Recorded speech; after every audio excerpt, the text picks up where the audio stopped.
Je voudrais du soleil vert, des dentelles et des théières, des photos de bord de mer, dans mon jardin d'hiver. Je voudrais de la lumière, comme en Nouvelle-Angleterre. Je veux changer d'atmosphère, dans mon jardin d'hiver. Ma fleur sous la pluie de novembre, tes mains qui courent, je n'en peux plus de t'attendre. Les années passent, qu'il est loin, là je tombe. Nul ne peut nous entendre. Je voudrais du Fred Astaire, revoir un latte. When President Trump spoke to Ukraine's President Zelensky in that infamous July 25th phone call, one of the favors he requested involved a cybersecurity firm called CrowdStrike. CrowdStrike was hired in 2016 to look into the hacking of the Democratic National Committee's computer server and determined that Russia was responsible. Mr. Trump has since suggested that CrowdStrike is a Ukrainian-owned company that has spirited this server to Ukraine, all in the service of claiming that it was Ukraine, not Russia, that interfered in the 2016 election. The claim itself has no basis in fact. Clint Watts is a security analyst and the author of Messing with the Enemy, and he's going to help us understand how unfounded allegations like this spread. Clint, good to see you, sir. Thanks for having me. So we're calling this the anatomy of a lie. All successful lies begin with a kernel of truth, and here's kernel of truth number one. Simply, CrowdStrike hired to investigate DNC server hack. Very quickly, why CrowdStrike and not the FBI in something like this? CrowdStrike is a cybersecurity company, one of the best in the world and one of the best for America, and they routinely work for groups like the DNC and many large United States companies and even international companies. And they have great cyber forensics and the ability to investigate and determine attribution. Yeah. They're also a resource for our defense, our U.S. intelligence community, Department of Defense. They would all rely on a company like this. And for about 6 months, this was taken as stated fact. Okay, CrowdStrike, got it. Russian hack. Let's move on to the next one, though. By the spring of 17, this is the first time that the president started to question CrowdStrike. He had tweeted something, an AP reporter asked, CrowdStrike, why'd you bring up CrowdStrike? And he goes, oh, that's what I've heard. I heard it's owned by a very rich Ukrainian. This is not true. But how do we get to the state of doubt here? What we saw in the first part was you take a fact and use a fact to propel the lie. This is essentially how you make that falsehood move to where you want it to be. The answer, the story that they want out there is that Ukraine meddled in the election. There's also other entities that want that story too. Places like Russia, where CrowdStrike is one of the biggest defensive measures that we have around the world against Russian cyber attacks and aggression. All right, take a look at this date. This is April of 2017. Now let's go to the next slide that we have here. This is President Trump last month in November on Fox and Friends, where essentially he starts to put it all together. The Democrats, they gave the server to CrowdStrike. It's a very wealthy Ukrainian. It's a Ukrainian company. That's what the word is. 2.5 years later, he's still perpetuating this. And they even asked, well, you know, there's not a lot of truth to this, but he says it anyway. Yeah, so if you want to propel your lie, just keep issuing falsehoods. The truth has one voice, but lies are infinite. You can continue to make more and more lies, which then wears out anybody trying to rebut them. Okay, the president says these things, and it gets covered. Donald Trump 10 years ago, this doesn't get covered. That's right. Yeah. So you can do all of this in social media. You can write 1,000 stories, but the thing that powers all of these narratives the most is when a very influential, real human being uses those narratives and advances them. All right. And it's not just human beings, it's news organizations, or we can put news in quotes here. I want to single out two in particular, RT and Sputnik. They seem to be the launching pad for this specific conspiracy. That's right. There are four attributes you look for in terms of spreading some sort of propaganda. One, be there first. Two, repeat it over and over and over again. The human mind actually can't resist repetition. Three, it's got to come from a trusted source. These are trusted sources for some certain people. Audiences. Yeah. And then block out all rebuttals. And so if you can narrow people in, if you can say these are fake news and these are not, you can put people in an information cocoon that they can't escape from. And then, of course, if you do push back and you don't have the facts, then you can do this. Let's go to the next slide. Just simply ask questions. Oh, what is going on? We're not really sure what the deal is. Well, maybe where are those servers, Clint? I've never seen them. Why aren't they looking at that? You know what? Why didn't the FBI go into the DNC offices? Right, and here we are. You can make lies faster than you can refute them. And so if you're a propagandist, you know that. Just continue to ask questions. Question more. Also, the motto of a certain Russian state-sponsored outlet is exhaust the audience with so many possibilities you can't know the truth, and the audience will walk away. 2 facts I want to make sure we get out here. Fact number 1. As of November of this year, the NRCC, which is the Republican campaign arm for House races, used CrowdStrike to protect the constant contract. And you said this is a Russian effort to sort of smear CrowdStrike specifically. Why? If Russia can disable CrowdStrike, if they can take away their customer base, or if they can continue to make people say you don't believe what CrowdStrike is doing and saying or providing evidence for, they're actually taking away one of their opponents, and they're using the American target audience to do that. It is Monday, the 30th of December of 2019, and you are in West Coast Cookbook and Speakeasy. I am your chef de cuisine, Justice Putnam, and our daily special is River City Hash Mondays. Oh, hey, it's been quite a while since we've been back on the air, live, here in West Coast Cookbook and Speakeasy. Some tragedies occurred over the week. One tragedy being is that the Progressive Voices channel was hit by a massive crypto virus that went deep into their files. So for a considerable time, they were unable to have live shows that were actually live over the break. And all of the backup shows that content had sent in and to be played as a recording over the holidays. And I warned folks that when I would leave the mothership to go visit my grandchildren for the holidays, that I was kind of counting on the Progressive Voices channel to carry some of the load, especially during their regular block. Yikes. So there was some considerable radio silence there, and we apologize. It was beyond our control because this crypto virus is pretty thorough. Now, I am not sure if Hartman is actually live today, but I am standing by. If he's not, well, then we don't have to go through 3 hours of silence. We'll just put something in real quick in its place, and hopefully they'll get that fixed. I've been in some communication with George over there at Progressive Voices, and they have a couple of servers, and they have to go through both. And so hopefully we'll have Tom Hartman and Randy Rhodes. We did have Mike Malloy on, Friday. So he was live on Friday. And that's how I determined that at least their live shows, they've been able to fix that part. So if Tom Hartman is live today, well, then they should be able to broadcast. If Randy is live today, which I actually doubt, that will be good too. Otherwise, we'll just scramble and continue with, regular and special holiday programming. Indeed.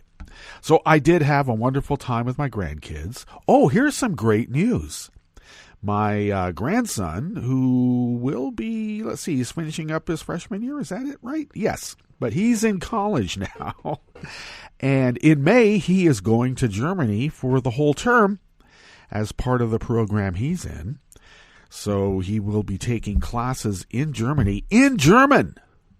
Wow. So he's fluent enough in German that he can take classes in another language that will also transfer to his college credit here.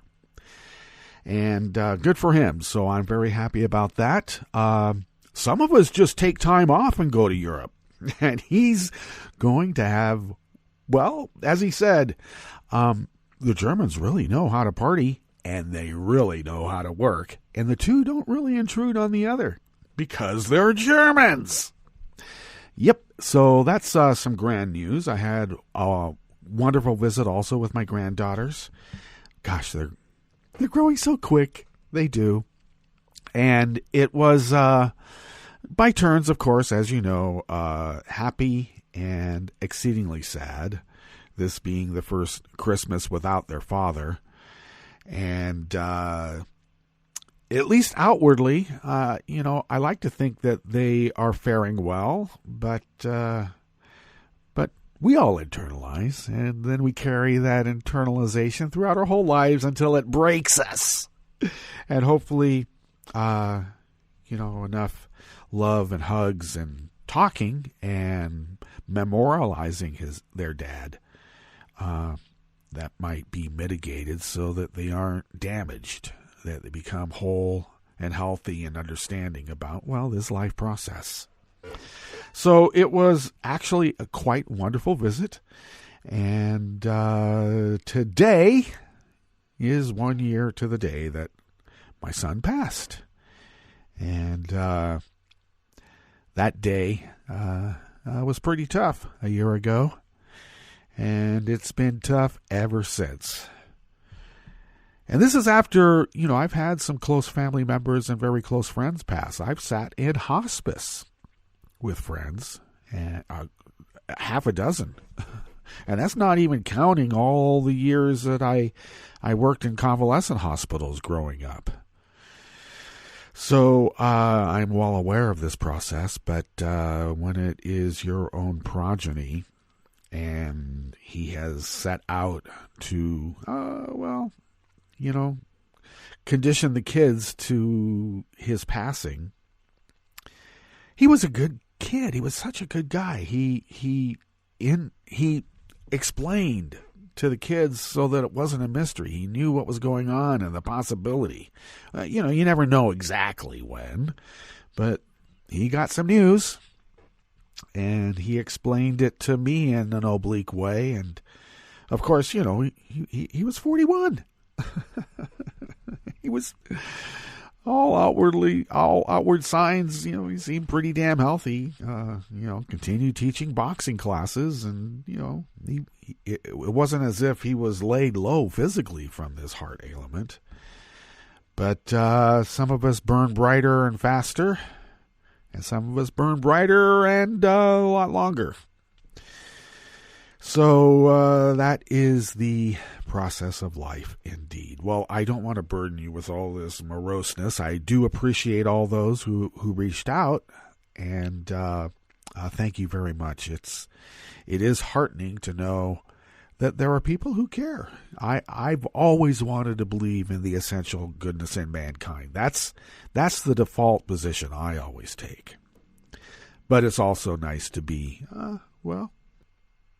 reminded that we are essentially good at heart. There are those who are not, and cruelty is the point, and they just hate it when people are actually loving, embracing, and want to help each other. They think there's something corrupt about that because they don't hold it within their own hearts, and they think no one else should either. This idea that everything is transactional, that there's no such thing as unconditional love. Well, people can practice that. I mean, I hate being bullied and harassed and harangued because I think that that's a good practice. And, some take it upon themselves to point out the hypocrisy because they're purity trolls and they don't have any purity in their own heart. But, they certainly want to criticize, the intent, their perceived intent behind behavior. Now, my default position is that people are inherently good. There are those whose default position is that people are inherently bad. And so anybody doing anything good has to be doing something bad if you live by that construct that they adhere to. I don't know. How do we teach them otherwise? I don't think it is possible. All we can do is try to figure out how to fill the potholes and make sure the guardrail gate comes down and the bells ring and the lights flash when the train is coming and is going by so people don't drive into it or get driven over by it. those are nice community type things that we think of as being good neighbors. So if we can figure out how to be good neighbors with those who really just think that we're inherently bad and we might do something bad, well, let them build their fences. But I'm still going to invite them to the potluck. All right. They don't have to bring anything. Just bring yourself. All right. What's on the rest of the menu here? In the Bistro Cafe of West Coast Cookbook and Speakeasy, River City Hash Mondays. Well, of course, at the top, that was Chuck Todd. I'm sorry. It was one of those rare times where actually Chuck Todd made some sense. In that same show, though, he had to bring up Bill Clinton, and Bill Clinton lying about sex as being the equivalent of the propaganda that he was just elucidating upon, because he is, after all, Chuck Todd. Indeed. Well, Chuck Todd did point out that Fox News spreads propaganda just like RT, Sputnik, Breitbart, and True Pundit. They do. And I would put probably Sinclair Broadcasting in that group, and maybe OANN as well. That little concern that Trump is going to turn into his, Trump TV, because Fox News isn't towing the line like they used to. While on the rest of the menu, a federal judge smacked down another attempt to suppress black and Latino voters because if people vote, they have a representative democracy, and they might get rid of the type of person like a Bill Barr who thinks that the United States is going to hell, and he's damn well sure he's going to bring in Opus Dei to correct it. Bill Barr. Well, that's another story. But if we vote, they lose. Of course they're going to suppress the vote. Americans are overcoming Trump's travel ban by taking cases to court on an individual basis, too. Well, they do have a plan to stop that as well, because the Trump administration is doing everything in its power to completely destroy the immigration court system. Judges? Can you believe that? We have judges here. What country does that? That was a quote from Have Your Too, by the way. After the break, we then move to the chef's table, where thousands of residents and holidaymakers have evacuated a swath of Victoria, Australia, as temperatures soar and bushfires rage. And city dwellers find a simpler life in a rural China commune that preaches sustainable living and mindful consumption. All that and more on West Coast Cookbook and Speakeasy. Bon appetit.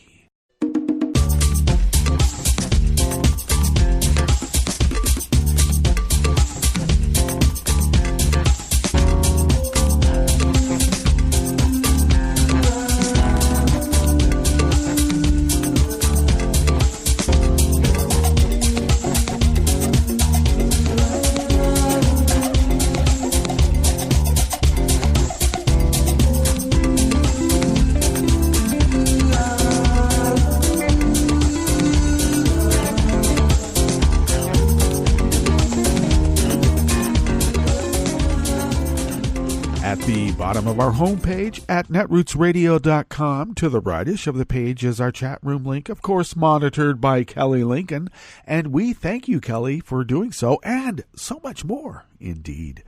To the leftish of the page from our chat room link at the bottom of our homepage at netrootsradio.com, you will then notice the link to our Patreon page. Do please become a recurring Patreon of Netroots Radio. If you could afford to purchase us a espresso type coffee drink once a month and send those funds our way, we are able to stretch those dollars beyond compare. And that's not just a cliche, because we are quantum mechanics.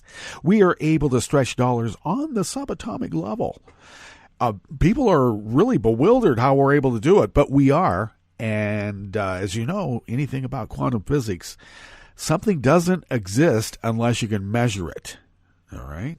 That's a truism in quantum physics. So by dint of the fact that you have helped us by putting a recurring Patreonage pledge, we have been able to, quantum mechanic that work down onto the subatomic level and stretch those dollars, and we can then pay our bills and get the needed machinery that we're going to need. I wonder if they have those quantum computers yet. I wonder how much they're going to cost. Ouch. Will they come with or without cryptoviruses? That's what I want to know. Will they fend them off? They better. Well, all kidding aside, thank you for your generosity. If you would like to follow Netroots Radio on Twitter, do so at Netroots Radio. And Tom takes care of that, and we thank Tom for doing that and so much more. Indeed on that as well. Follow me on Twitter. It's a pretty darn good place to follow me, at Justice Putnam, of course. And I post the show notes and links diary there, on Daily Codes, and then I link it up to Twitter and, all social media. So check it out. And you can also follow the show on Twitter at Cookbook West, because I put out, the show notes and links diary on that account as well. So you can pick it up there. And you can also pick up podcasts, most importantly, by way of Spreaker, Stitcher, TuneIn, iHeart, YouTube, iTunes, and really wherever fine podcasts can be found, mixed in with all the rest of us. There's a few really good ones in the billions of podcasts in which we are a part of. So, find us there under the W's. You'll have to scroll down a little bit. Okay, let's get into this first offering here in the Bistro Cafe of West Coast Cookbook and Speakeasy. River City Hash Mondays, by the way. And it is out of the American Independent by way of the Associated Press. Or I should say, the Associated Press by way of the American Independent. But the AP often doesn't give us who wrote these articles. I wish they would.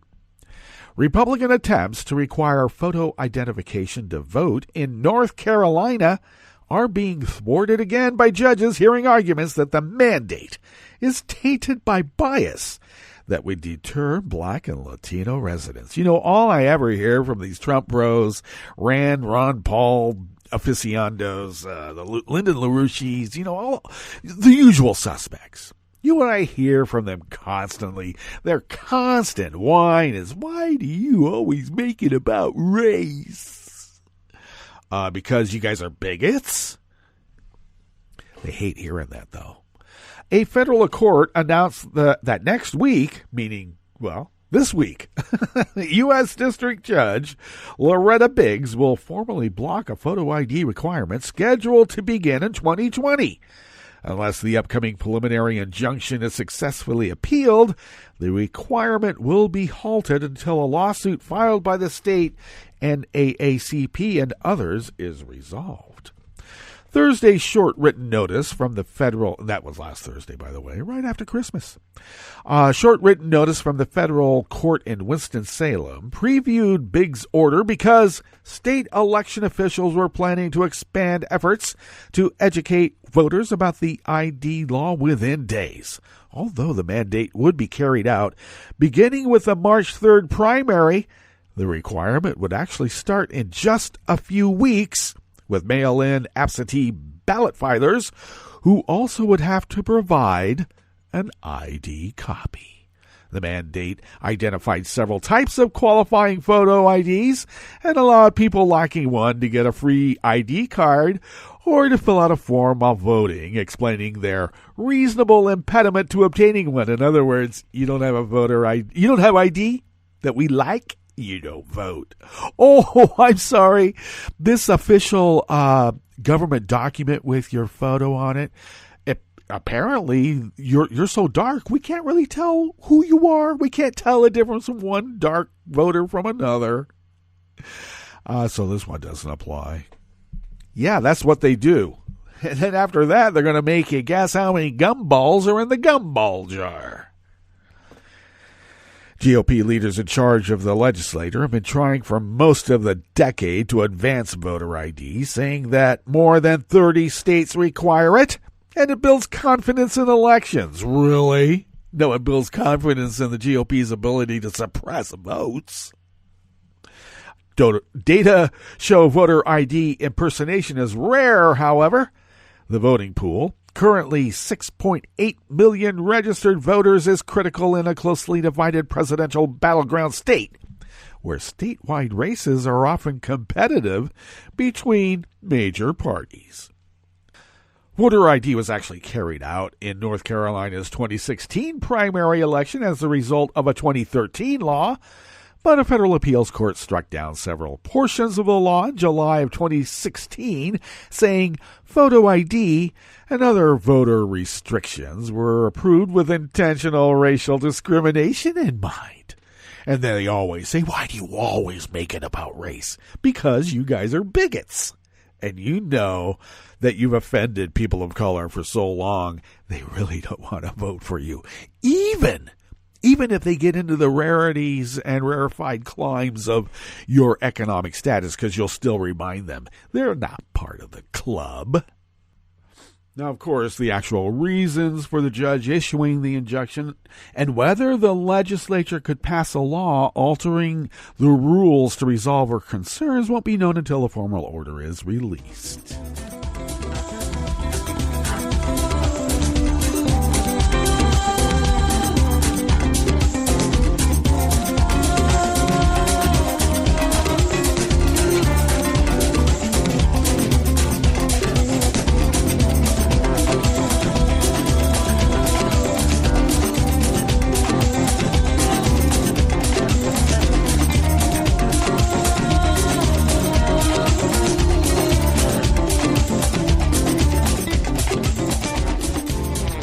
Even more anonymous worker bees at the Associated Press bring us this next offering here in the Bistro Cafe of West Coast Cookbook and Speakeasy. Mohammed Hefar paced around the airport terminal, first to monitor to check flight arrivals, then to the gift shop, and lastly to the doors where international passengers were exiting. At last, out came Jana Hefar, his tall, slender, dark-haired teen daughter, who had been forced by Donald Trump's travel ban to stay behind in Syria for months, while her father, his wife, and 10-year-old son started rebuilding their lives in Bloomfield, New Jersey, with no clear idea of when the family would be together again. Every time I speak to her, she asks, when are they going to give me the visa? The elder Hefar said, recalling the days of uncertainty that took up the better part of this year. There was nothing I could tell her because nobody knows when. That she landed at Kennedy Airport on a recent December day was testament to her father's determination to keep his promise that they would be reunited, and his willingness to go as far as suing the government in federal court. Advocates say the process for obtaining a travel ban waiver is still shrouded in unpredictability, which causes delays for thousands of American citizens waiting for their loved ones to be reunited with them. The system is messed up, said Curtis Morrison, a Los Angeles-based attorney who has filed several federal lawsuits, including Hefar's, against the administration on behalf of dozens of plaintiffs from countries affected by the travel ban. Many of those people he has represented have received visas, but he said those cases represent only a fraction of the people in need, and that the decision to grant those visas is unfair to thousands of other immigrants who cannot sue or do not know how to take their frustrations to court. The government should not be able to do this, Morrison said. It should not be able to cherry-pick the visas that it wants to issue so that it can evade review. Why do I have a terrible feeling that this is all part of Stephen Miller's plan? Why do I have that feeling? The mind reels trying to take in that consideration. The third version of the administration's ban took effect in December of 2017, keeping citizens of Iran, Libya, Somalia, Syria, Yemen, and North Korea, and government representatives from Venezuela from traveling or emigrating to the United States. The Supreme Court upheld the ban of June in 2018 in part because of the promised waiver system that would allow people to come despite the ban if certain criteria were met.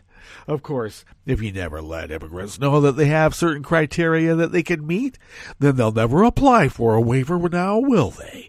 Ignorance is bliss, if you're Stephen Miller.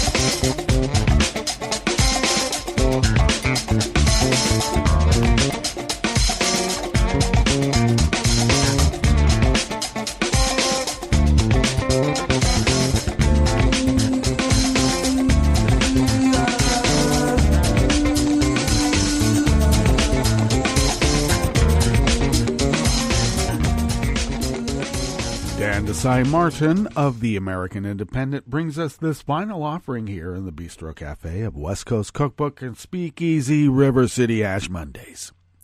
Immigration judges left their positions in 2019 at nearly twice the rate of previous years, with many citing the Trump administration's anti-immigrant policies as a deciding factor. The Trump administration is doing everything in its power to completely destroy the immigration court system, the Board of Immigration Appeal, and the immigration system in general. Ali Shugel, an immigration judge from 2017 through March of 2019, said, "And I just could not be a part of it." Immigration judges are employees of the DOJ, not the federal court system, and therefore must follow the policies and guidance coming from each administration. And you know, there's always those little-known secret OLC memos that seem to pop up during Republican administrations that pretty much give them carte blanche to override Congress and become their own petty dictatorships with their own explicit policies that those immigration judges at the DOJ have to follow. The nature of the job ebbed and flowed as administrations changed. Lisa Dornell, who served as a judge for 24 years before retiring in April, it was always tolerable, but then the Trump administration arrived, and Dornell called it both a toxic environment and intolerable. Starting with former Attorney General Jeff Sessions and continuing with the current Attorney General, I suppose you have to call him that, William Barr. Former judges bristled at the way the administration tightened control of immigration courts and issued more dictates on how judges should handle cases. In 2018, the Trump administration issued new performance guidelines for immigration judges that included quotas for hearing cases, with the goal of speeding up deportations and reducing the backlog of cases within the immigration system. The backlog of immigration cases has almost doubled since Trump took office, from roughly 500,000 cases to over 1 million as of September of 2019. Judges are leaving their positions due to hostility and insulting working conditions, Judge Ashley Tabador, president of the National Association of Immigration Judges, said. In fact, one judge found it difficult to implement the Trump administration's policies and stay true to the U.S. Constitution. I felt like as more and more policies were coming down, it was making it harder and harder to effectively hear the cases in the way that I felt was appropriate and compliant with the statute regulations and the Constitution. Outside the court system, Trump has made immigration a marquee issue since coming to power because, I got to tell you, those deplorables just love the fact that it's economic anxiety that causes them to be bigots. In April, the Trump administration floated the idea to bypass immigration courts altogether in order to more swiftly deport immigrants, but that idea did not sit well with one member of Congress. This is an administration obsessed with attacking immigrants.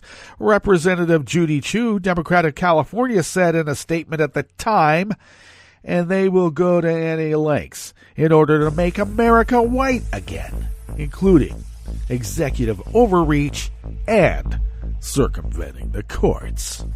Almost sounds like an impeachable offense all by itself now, doesn't it? All right, it is, because it is an impeachable offense all by itself, and it could be added on to the greater abuse of power article now, couldn't it? All right, let's get to our break, and when we get back from that break, you know we are going to go through weather from around the world, and you know we're going to finish up with the stories that we have curated for you today. You are listening to West Coast Cookbook and Speakeasy, and we will be right back. You are listening to netrootsradio.com. Please hang up and try again.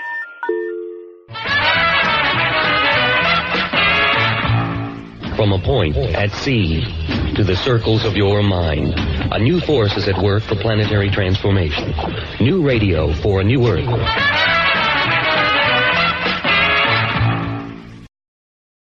This is Take Two Movie Review. I'm Kim Lowe. This week, The End of an Era. It's hard to believe it's been 42 years since the release of the first Star Wars picture. As creator George Lucas often noted, the core story in the hugely popular franchise was about a family. As the Skywalker saga comes to a conclusion, even the most diehard cynic probably won't be able to stop from tearing up a bit, especially when seeing the beloved Princess Leia on screen for the last time, played by the late Carrie Fisher, who died unexpectedly in 2016. Star Wars: The Rise of Skywalker contains appearances by other well-known characters from the original trilogy as well, including Lando Calrissian, played by the iconic Billy D. Williams. An unexpected return is that of Emperor Palpatine, who was supposedly killed in Return of the Jedi. Revealing that he is back isn't a spoiler since he's heard on the trailer. We also see Poe, Finn, Rey, and Kylo Ren, played by the now everywhere Adam Driver, who seems to be more determined than ever to follow in the footsteps of his late grandfather, Darth Vader. Also, the mystery of Rey's parentage is finally revealed, explaining why the Force is so strong within her. As Rey and company battle to save the universe once again from the control of Emperor Palpatine, the preeminence of family comes up time and again. As is made clear, though blood family is important, ultimately everybody has the chance to create family, even with people who aren't biologically related. And in addition, the decision to follow the dark side or the light side isn't determined by genetics, but rather it is a choice. It is free will. At just under 2.5 hours, The Rise of Skywalker feels a bit long, but it's a satisfying ride, especially for die-hard fans. This has been Take Two Movie Review. I'm Kim Lowe. Catch up with us at TakeTwoMovieReview.com and feed us back on our page on YouTube.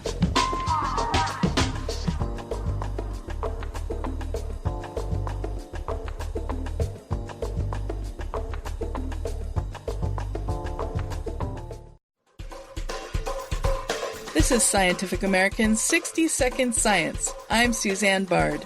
All mammals have hair, commonly called fur when it's on your cat or koala, and the thickness of individual hairs varies from species to species. For example, elephant hairs are more than 4 times thicker than a strand from an adult human. Normally, when the animal is larger, the hair tends to be thicker. University of California San Diego materials scientist Wen Yang.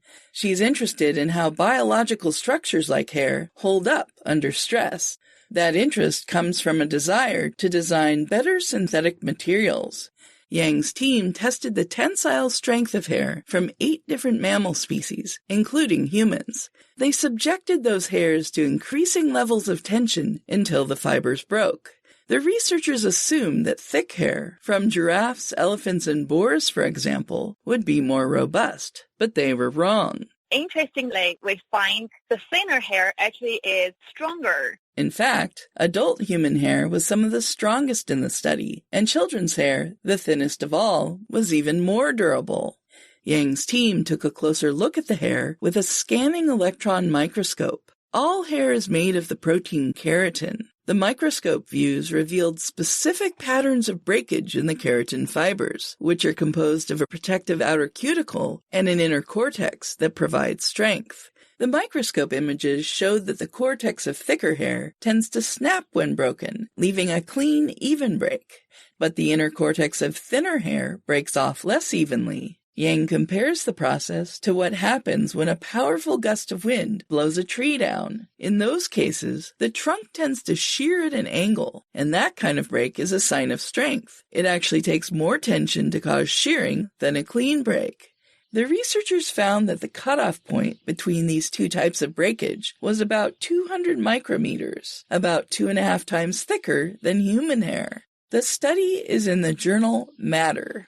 Yang is now attempting to mimic the complex structure of hair in the lab with 3D printing. Once the technology is perfected down to the nanoscale, these artificial fibers could be used to create a variety of strong materials for use in construction or even rescue operations, such as nearly indestructible ropes. Until then, we'll just have to be content with the knowledge that fewer than 1,000 human hairs can support an entire person's weight. Think of all the strength that's left on the hair salon floor. Thanks for listening. For Scientific American's 60-Second Science, I'm Suzanne Bard. I'm probably okay to have one more drink before I drive home. I'm probably okay. I open the window to stay alert. Probably okay. I just popped some gum in my mouth. Step out of the car, please. I probably made a mistake. Probably okay isn't okay when it comes to drinking and driving. If you see a warning sign, stop and call a cab, a car, or a friend. Buzzed driving is drunk driving. A message brought to you by NHTSA and the Ad Council. This is an important message from the U.S. Department of Health and Human Services. When it snows this winter, make sure you clear more than your driveway. Before you hit the road and before you get in the driver's seat, check to be sure that your vehicle's tailpipe is clear of snow. If the tailpipe is blocked, carbon monoxide, an odorless, colorless, and deadly gas produced by your engine can build up quickly inside your vehicle, poisoning anyone inside. To learn more, call 1-800-CDC-INFO. That's 1-800-232-4636.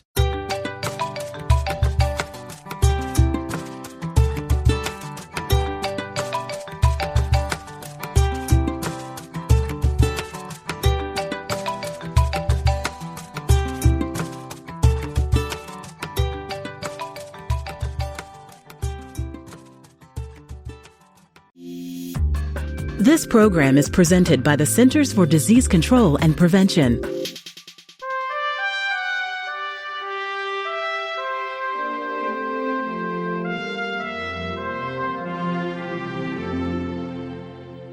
Welcome to A Cup of Health with CDC, a weekly feature of the MMWR, the Morbidity and Mortality Weekly Report.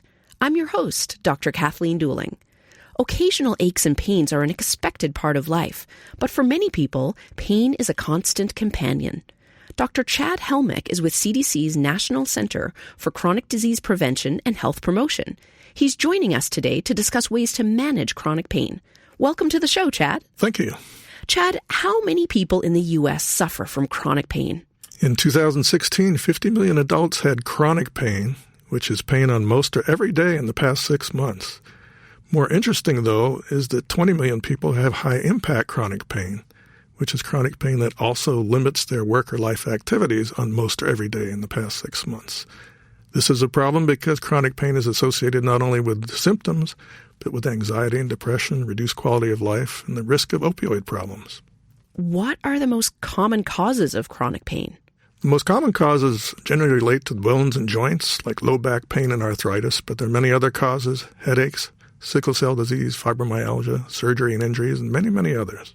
Is chronic pain more common in any particular group of people? Yes, it occurs at all ages, but it's more common in older middle-aged adults and in the oldest old, 85 and older. It's also more common in women, poor people, and those who live in rural areas. How is chronic pain treated? Well, the first thing to do is to get a diagnosis, which can help guide treatment. But the thinking about chronic pain now is that it becomes a chronic disease by itself, regardless of the cause, and that can cause significant problems.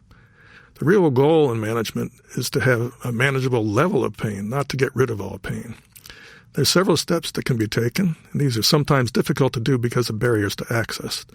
But it makes sense to do the simplest and safest things first.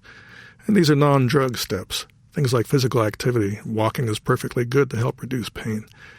Also, self-management education can give you some confidence in managing chronic pain when you're on your own.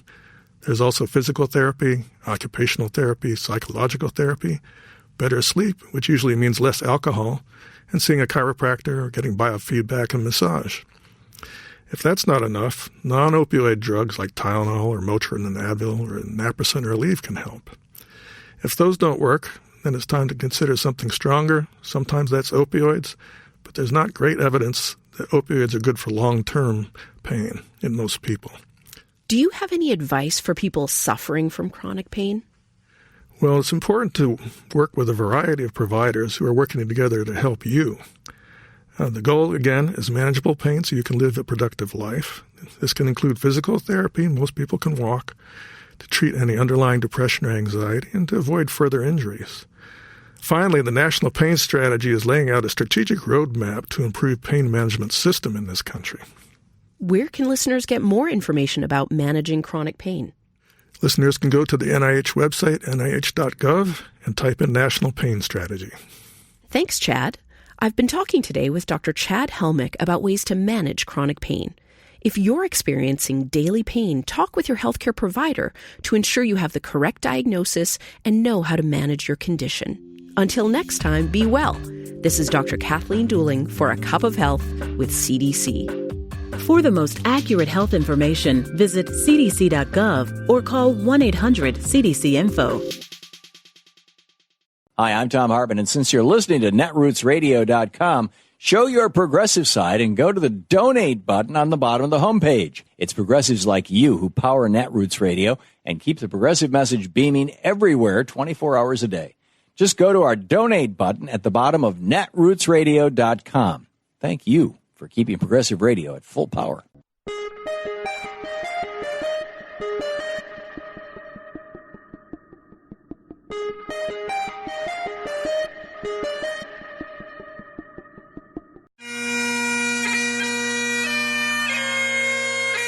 What's an old lang syne, anyway? Listen up. This matters. I'm Louis Black, and this is the Civil Liberties Minute with ACLU attorney Bill Newman. It's a song written in part by the Scottish poet Robert Burns in 1778 and set to the tune of a traditional Scottish folk song.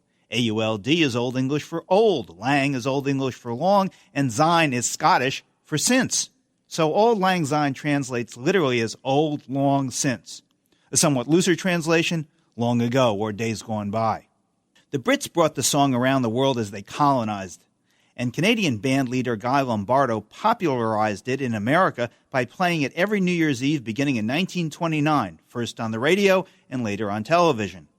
As a matter of historical coincidence, shortly after Robert Burns wrote his poem, Americans wrote our Constitution with its guarantee of freedom of speech, a freedom that includes the right to write and read poetry and prose, and to sing and to compose and listen to music, and to create sculpture and paintings and plays and music and dance, and to express ourselves in 1,000 different ways.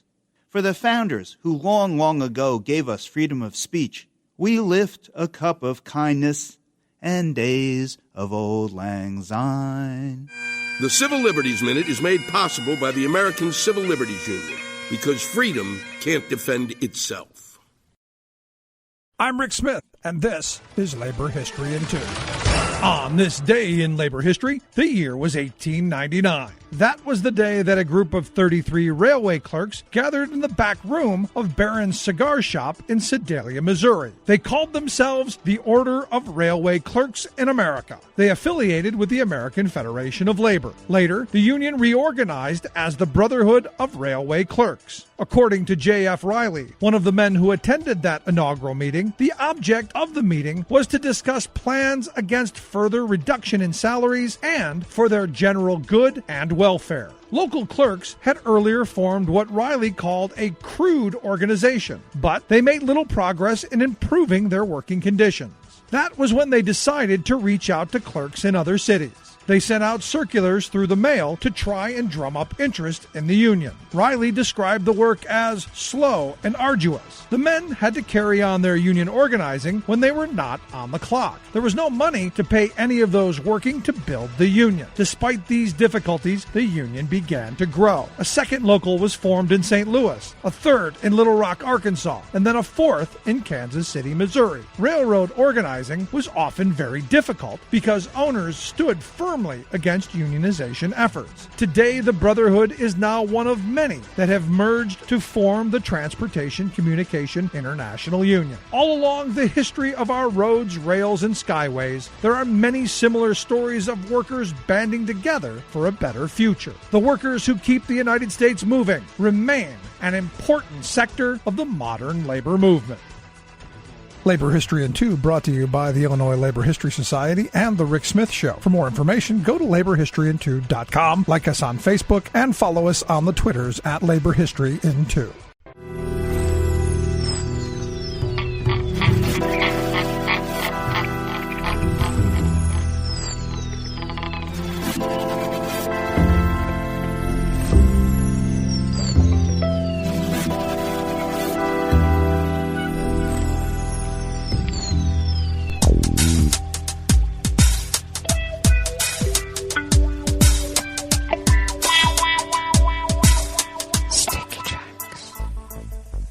Thank you for accompanying us here to the Chef's Table at West Coast Cookbook and Speakeasy River City Hash Mondays.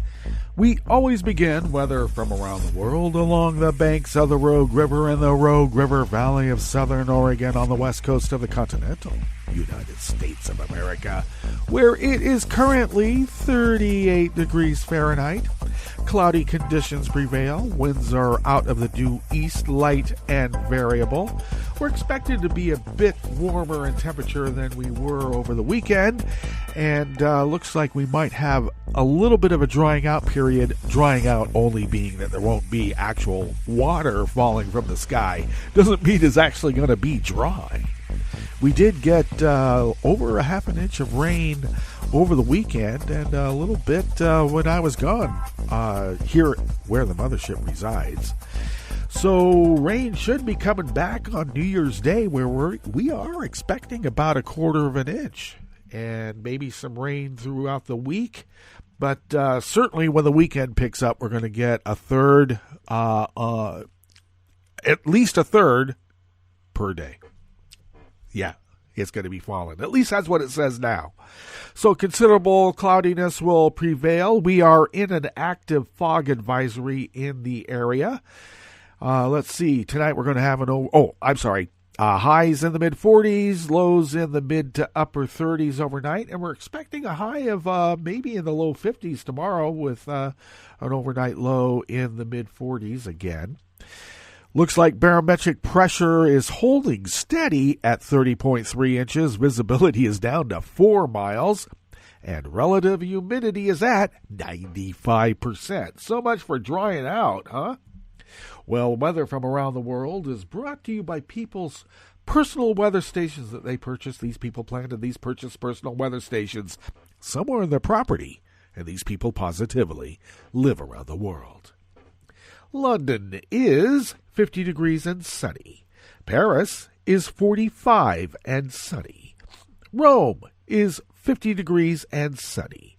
Kyiv is 26 and cloudy. Kabul is 36 with smoke. Hong Kong is 65 and fair. Tokyo is 44 and mostly cloudy.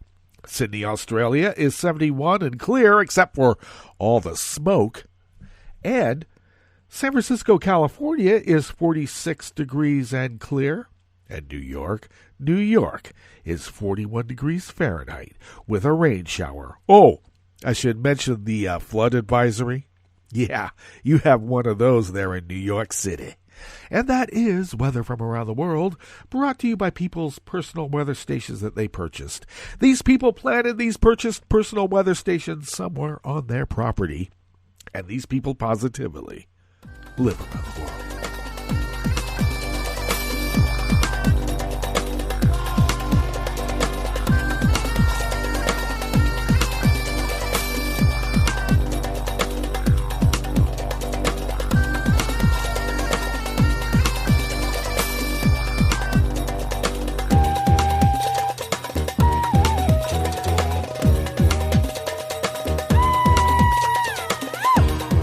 Swati Pandi and Sonali Paul of Reuters bring us this first amuse-bouche here at the chef's table at West Coast Cookbook and Speakeasy. A volunteer firefighter was killed battling Australian bushfires today as columns of flames generating their own dangerous weather systems bore down on a tourist region, prompting the evacuation of tens of thousands of people. The firefighter and 2 others who suffered burns were working on a fire about 45 miles east of Albury in New South Wales when it is believed their truck rolled after being hit by strong winds. The incident took the death toll from the country's raging bushfires to 9 and added pressure on authorities to reconsider New Year's celebration plans for the city of Sydney. Around 100 fires are burning across Australia, with as many as 14 emergency warnings in place for Victoria, while fires are also threatening homes and infrastructure in South Australia and Tasmania.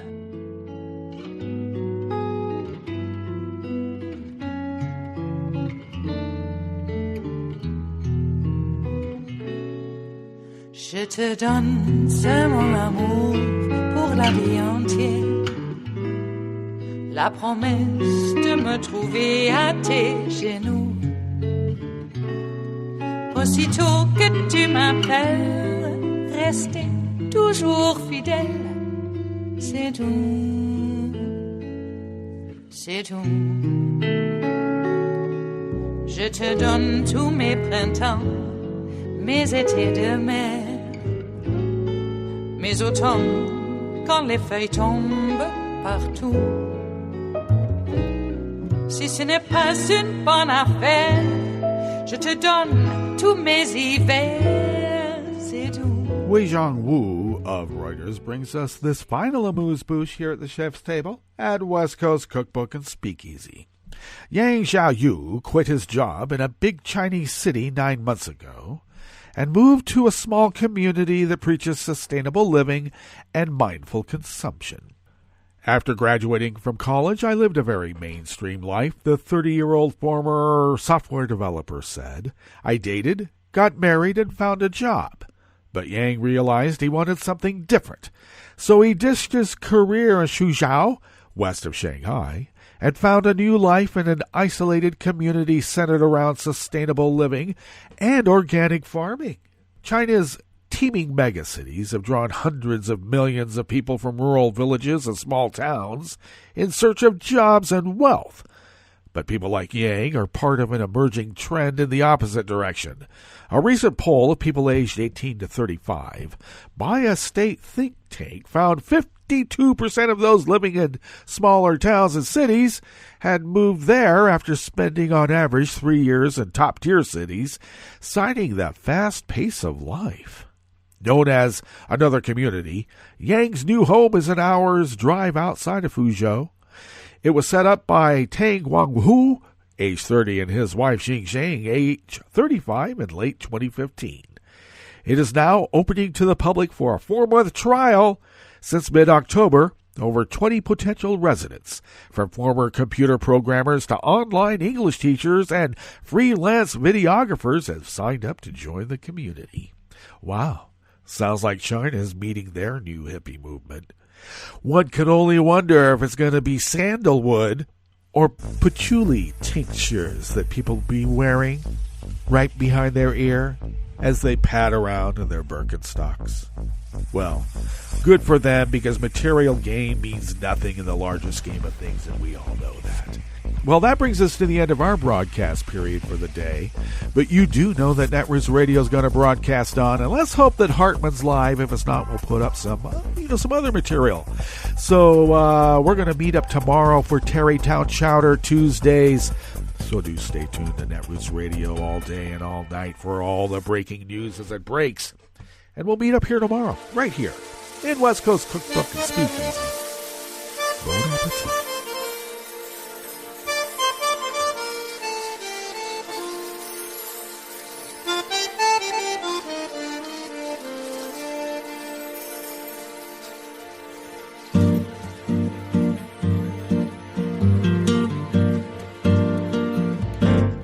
Je voudrais du soleil vert, des dentelles et des théères, des photos de bord de mer, dans mon jardin d'hiver. Je voudrais de la lumière, comme en Nouvelle-Angleterre. Je veux changer d'atmosphère, dans mon jardin d'hiver.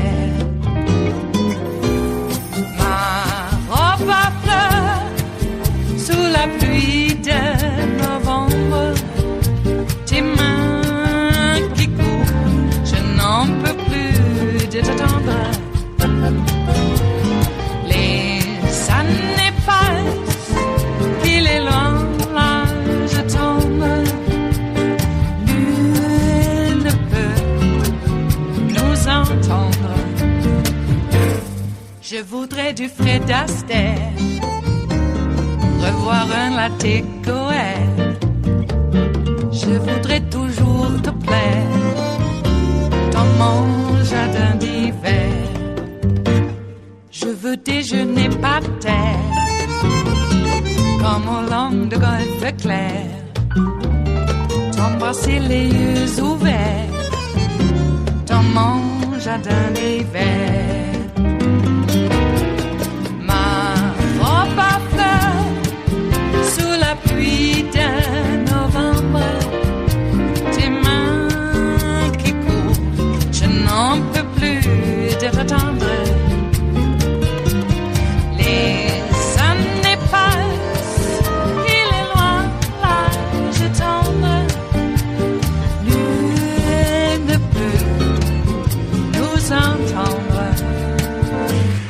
Ba-da-da-dum-di-da-dum, ba-da-da-dum-di-da-dum, ba-da-da-dum-di-da-dum, dans mon jardin d'hiver.